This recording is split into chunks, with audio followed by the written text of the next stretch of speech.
Got green. Boom. Got it. All right, we're green. We're green. Yes, sir. Let me pull up the card actually. All right, hell yeah. Let's talk about this. Was it UFC 292? Yes, sir. UFC 292. How do you feel about this event? What, you gonna start off with the main event or what? Nah, let's work our way to the main event actually. All Let's talk right. about the whole main card. Because I'm not gonna lie, I'm super interested in Cheeto versus Pedro. Oh. So how do you think that one's gonna go? I'm low-key more interested in this than I was him versus Cejudo. The reason I say that is because I don't think that he stood a chance against Henry Cejudo. I think Cejudo was gonna steamroll him, and I would rather him fight someone who he has a better chance at rather than fighting someone who's just gonna cook him. The reason why is because like we'll get into it with the main event, but like I think everyone knows that the biggest fight at 135 is Sean versus Cheeto. So Yeah. I want to see Cheeto do good. I want to see I will get into the main event, but like I want to see what I want to see because like yeah, it's just for the better of the It's a division. lot. It's alley-oop. Exactly. And for the It better is, basically. decision is like, what are we gonna do? We're gonna have if Pedro wins a boring ass fucking decision, 3 round decision. It's like, all right, bro. And now who's Pedro gonna fight next? Who gives a fuck Exactly. Pedro fight? Who cares? And like technically, like honestly, who really cares about the next Cheeto fight after this? If he doesn't like if he loses to Pedro, then it's like, all right, bro, who are you gonna fight next? Fucking Chris Exactly. Perez, Adrian Yanez, which Yeah.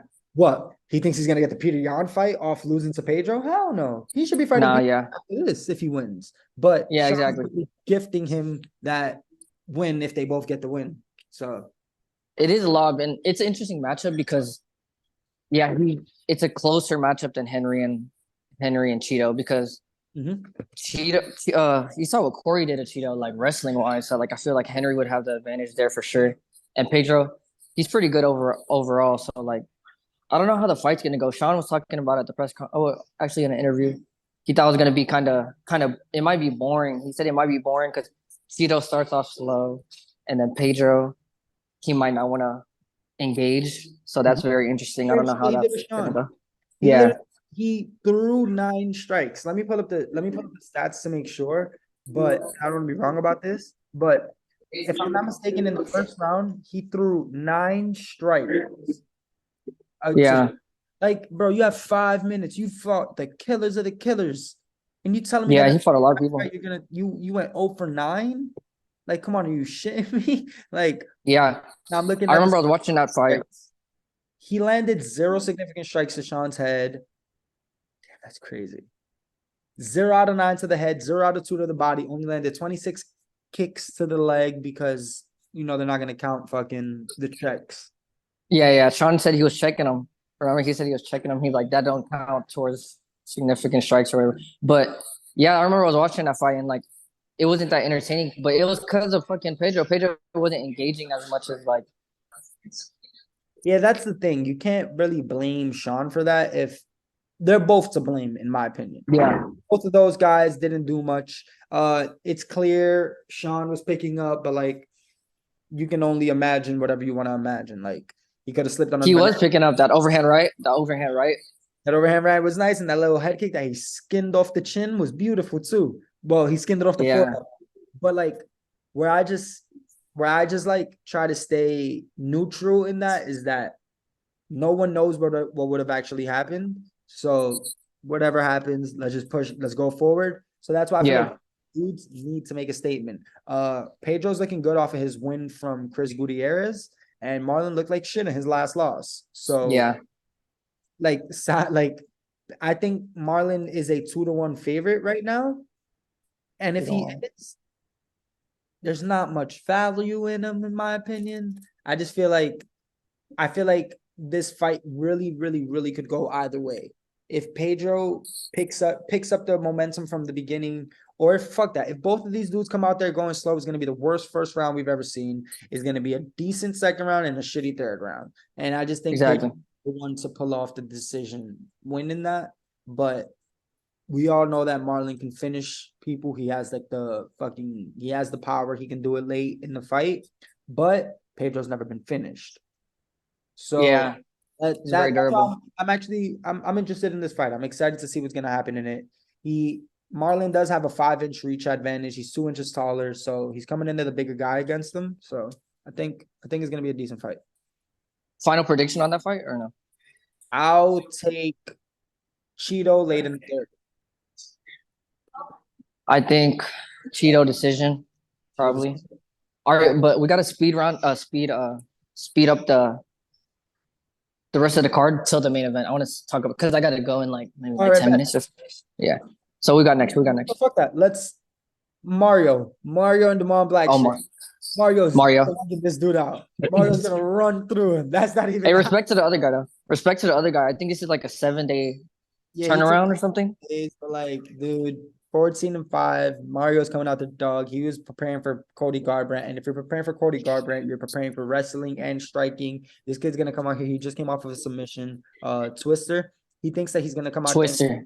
against Mario. Not gonna happen. I think Mario's gonna be on point. I think Mario could get it done however he wants. But I think given the 2 weight cuts in a week, I think Mario gets this shit done quick. Exactly. Is it a catch weight or is it 135? 35. Oh yeah, that's gonna affect them for I sure. think Mario gets it done quick. Bro, I got twisted actually last class, bro. I swear to God, I was fucking pissed. I was like, bro, that shit was crazy. But yeah, all right. So you got Mario. We both got Mario, right? Yep, got Mario on that one. All right. We got Neil Next. Magny versus Next. Ian Garry. That they got pretty heated on the press conference. I don't know, man. Like, I was on the Ian Garry train. I'm not gonna lie. Last fight against D-Rod, I love the kid, but like, I don't know, man. All this, like, he's dragging it with that beating your kid shit. yeah, And didn't he's even let just him talk, bro. yeah, bro. Like, he was being very disrespectful at the press conference. Be more professional. That's rude. I think Neil Magny gets this one done. Neil He has, Magny.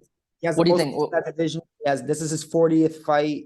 Ian Gary's only coming into this with 12 wins. I think Neil Magny pushes him up against the fence for 3 rounds and fucking zaps his energy. You think And TKO no, I think he's gonna get a decision. I think it's gonna be decision? Okay, that's fair.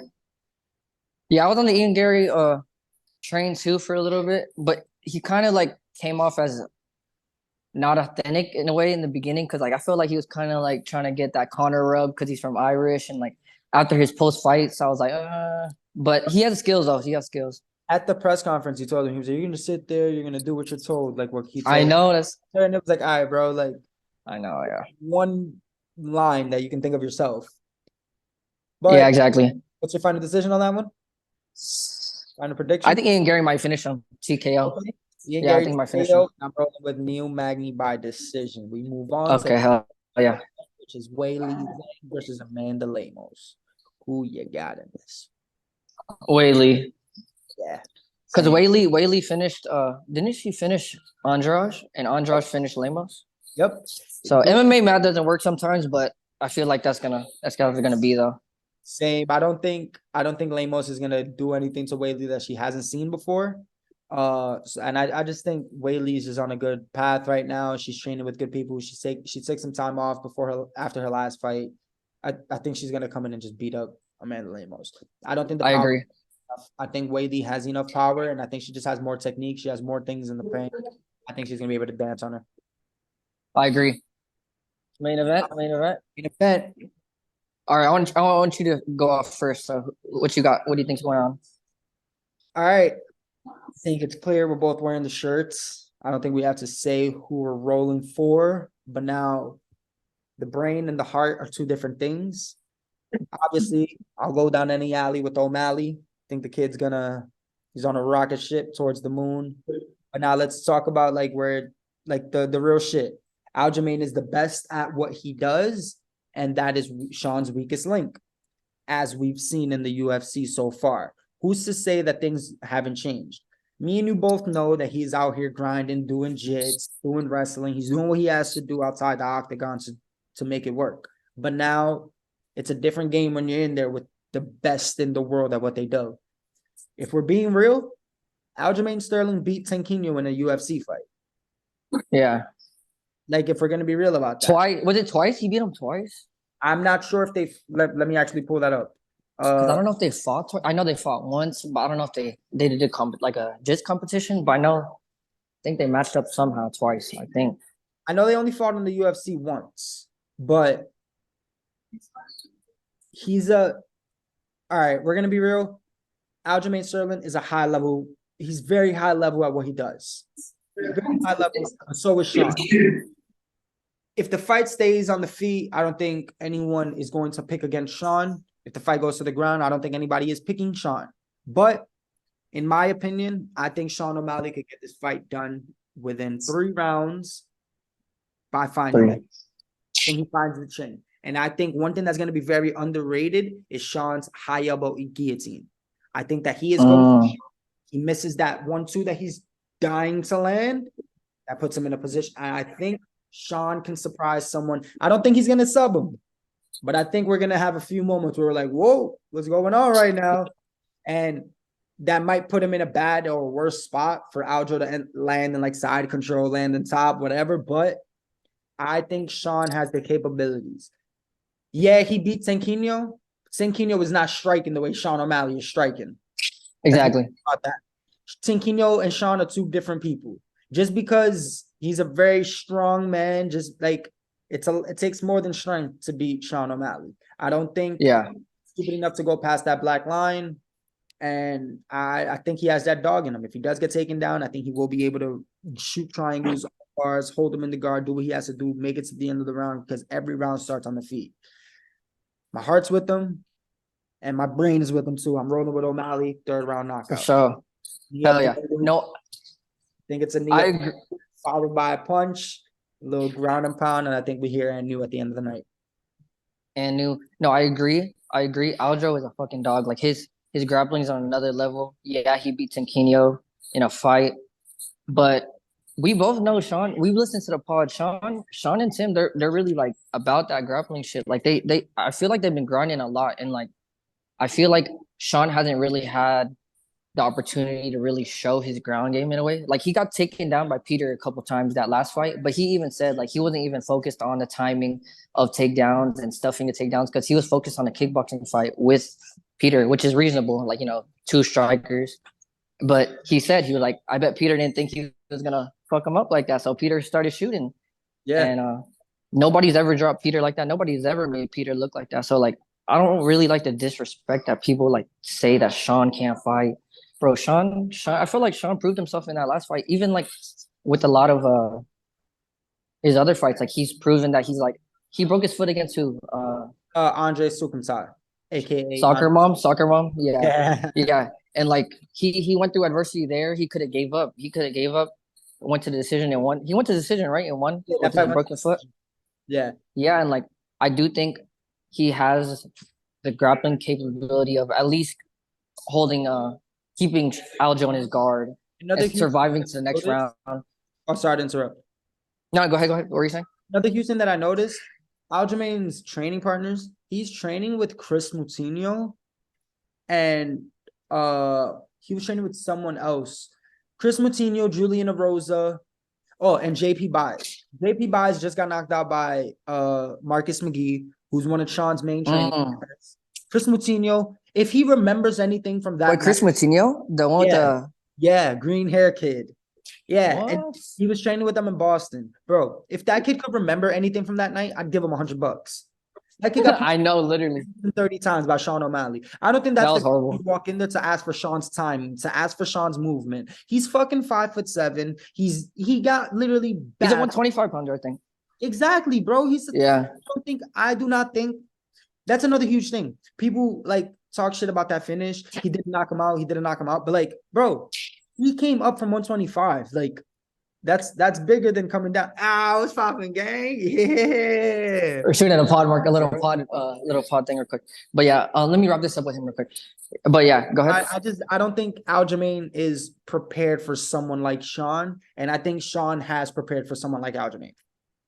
I agree. Like, that's a difference. Like Aljo hasn't really seen anyone Sean's height and length. And bro, Sean's good on the feet, man. He knows how to move his feet. That's why like he was talking about how he has to stay away from that black line because that's when Aljo gets people against the fence. Like that's how he took Henry Cejudo down. And Henry's a gold Olympic medalist. Like I remember when Aljo was like you think I can't take down Sean? Look what I did to Henry. I was like, damn, that's low key true. Makes sense. And he's But also he, he's stocky. He's a lot wider than Sean is. But the difference is he doesn't have that fucking speed. He doesn't have the accuracy. yeah, More than anything, that speed and accuracy that Sean brings to the table, that is going to be the ultimate like neutralizer. I think as soon as a few of those punches start whiffing by his face and he feels that like speed, he feels that power, he's going to desperately go for a takedown. That's when I think Sean's going to land the fucking knee right up the middle, knee. put him on wobbly legs, put his ass out. Also, sorry to interrupt, but they do compare Sean and Corey because of the length advantage and like the height. But like Corey Corey's a different in that fight. style, but I think Sean is more athletic in my opinion. Like his fast twitch muscle, it just seems like he's a little more athletic than Corey. Same. Corey's I athletic, agree but with like that. I do right? agree Am I as wrong? well. I think Corey is not as athletic as Sean, and I also think that Corey panicked in that fight. Aljo Mm, literally sprinted across the octagon and he tripped over a kick that he threw himself. Sean is like we've already seen Aljo do that. So yeah, what do you think that Sean's not looking at that like, okay, if he sprints at me, I'm ready for something. I'm ready for a exactly, I'm ready for something bigger than just let me do a bullshit T kick up the middle, trip over my own feet, and then get taken down and have him on my back. Because that's exactly what Corey did. So that's where like exactly. just come in. I think I'm excited. I'm excited for Saturday. One I'm more. excited too, and we already know like Tim and they have a good team, bro. They got Tim, they got Brandon, they got Dan Gardner. They have Ezra. Sean They is have dialed Ezra in in everywhere. too. Ezra, yeah. Yeah, he's I think he's a D1 wrestler too. Like he's not no one to fuck around with. Like I'm excited. They got the best videographer. Shout out our boy JX. Our boy Shout out JX. JX. That's the homie. Fucking As a A. bro. Our And final prediction, final prediction, I'm taking Sean by a third round knockout. third round. I feel like second round. Second round knockout. Hey, okay. Yeah, second round. I like that. Let's do this. We got one more All right, night bro. for sleep so the sugar show Yes, gets. sir. Let's do this shit, baby. Let's go, Suge. My boy And Mark. new. And new. And And new. new. And new. All right, bro. I'll All catch right, you. bro. Hey, but Catch save this. you. Save this. Of I'll course text I you. will. All right, Catch bro. you. I'll send it to All right. you.